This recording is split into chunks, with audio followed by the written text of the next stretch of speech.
Alright, hi. I want to do another video today. And the reason why I want to do a video right now is because if you can remember a couple weeks ago, I had done a video on the UFC debut and MMA debut of CM Punk. Now, I made a prediction in that video, and the prediction that I made in that video was that I felt that CM Punk was going to pull it off and win. And, you know, as anyone who's seen the match or followed what went on at UFC 203, they know that I was wrong in my prediction. And I was wrong in my prediction because, well, for one, I didn't have all the information about CM Punk. And there are some rumors circulating around about CM Punk and his ability in MMA that I hadn't heard at the time. Now, the one rumor that had been floating around was that, CM Punk was at his training camp in Milwaukee at Rufus Sport, and while there, they brought in some smokers.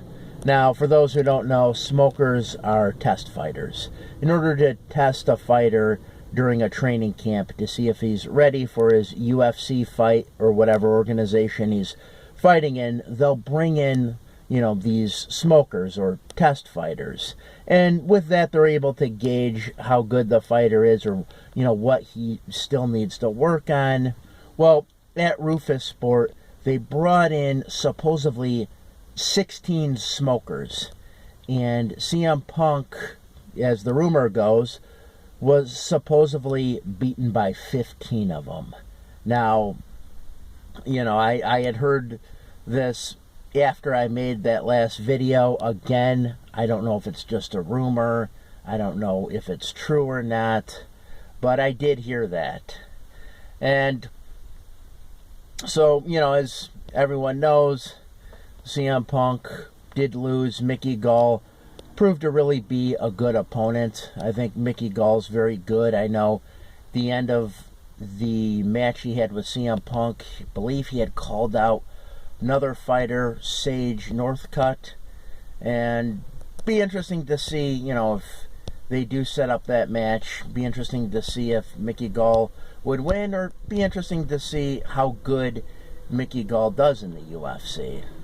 Now, CM Punk, I feel, probably should have had maybe at least one fight out of the UFC because, and people may not know or may not remember, Brock Lesnar actually had one match out of the UFC against an individual, I want to say his name was Min-Soo Kim, who was a Korean judo guy, I believe a silver medalist. And Brock Lesnar, won that match, and then he fought Frank Mir in his first UFC match.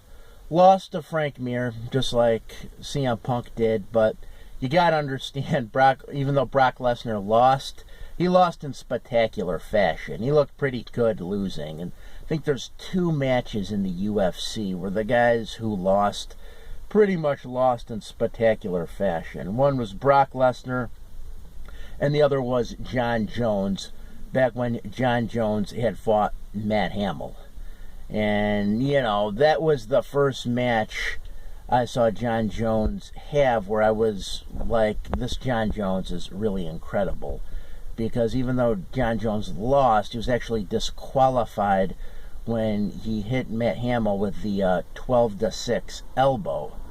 But nonetheless, he really dominated Matt Hamill. He really threw Matt Hamill around in a way that I had never seen anyone throw Matt Hamill around. I mean, Matt Hamill was good.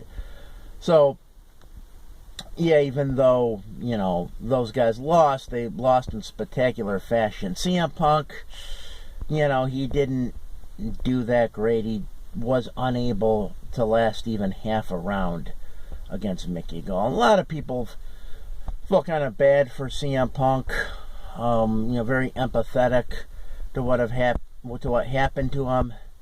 I mean, and I could see that, but I kind of find it difficult to be empathetic for a guy who lost but then got $500,000.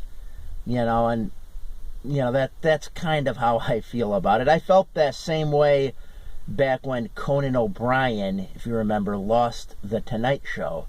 Just didn't work out for him, and he got fired from The Tonight Show and replaced with Jimmy Fallon.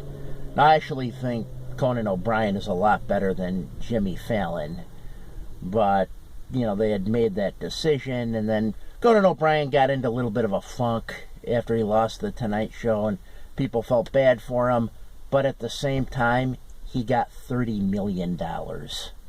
So, it's difficult to feel sorry for a person, empathetic for a person when they've got so much money for it, And that was the case with CM Punk. He made a lot of money on this.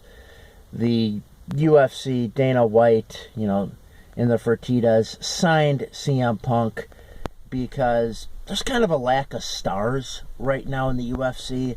They needed some more stars, and what the UFC will typically do when they need more stars is they'll pull from the stars in WWE, because a lot of guys in WWE do want to go into MMA because they want to legitimize themselves. They want to be thought of as a legit fighter. A lot of WWE guys are big MMA fans. Even The Undertaker has said that if he were a younger guy, he would give MMA a try, but it's a little late in the game now. It's almost a word-for-word quote of what he said on that. And, other guys, too, and other, pro wrestlers have tried MMA. Dave Bautista had an MMA fight. I don't know if people remember that or not. You didn't really hear a whole lot about it. He fought a guy I remember was very out of shape looking, but the guy had a real long MMA record, and Dave Bautista managed to win, but he barely won. And, there have been other guys like Bobby Lashley, and Bobby Lashley's actually done pretty good. I don't know why Dana White hasn't signed Bobby Lashley. Maybe he feels Bobby Lashley wouldn't really be good for business or really be a big draw. Who knows? And that I don't know. But Bobby Lashley, like I said, has had more success. But, yeah, and I know, the whole CM Punk thing, it's been kind of a lot of people, too, and online you'll hear them, kind of say a lot of things like, see, I told you so. You should go back to that fake fighting, and I mean, I don't know that that's, necessary, because, like I said, CM Punk wanted to legitimize himself. He wanted to be, thought of as a legitimate fighter, like a lot of pro wrestlers do, like I just said. So, yeah, didn't, like I said, didn't really go well for Punk. We'll see Punk do this again. I mean, he might. I'm not sure if Dana White will allow him back in the UFC, but, probably if, he feels CM Punk would still be a big draw, I could definitely see Dana White wanting to have CM Punk back in the UFC again for another match. Dana White's a business guy, and I think he's the kind of guy where, if he feels there's going to be money in it, he'll go for it. That's what I think.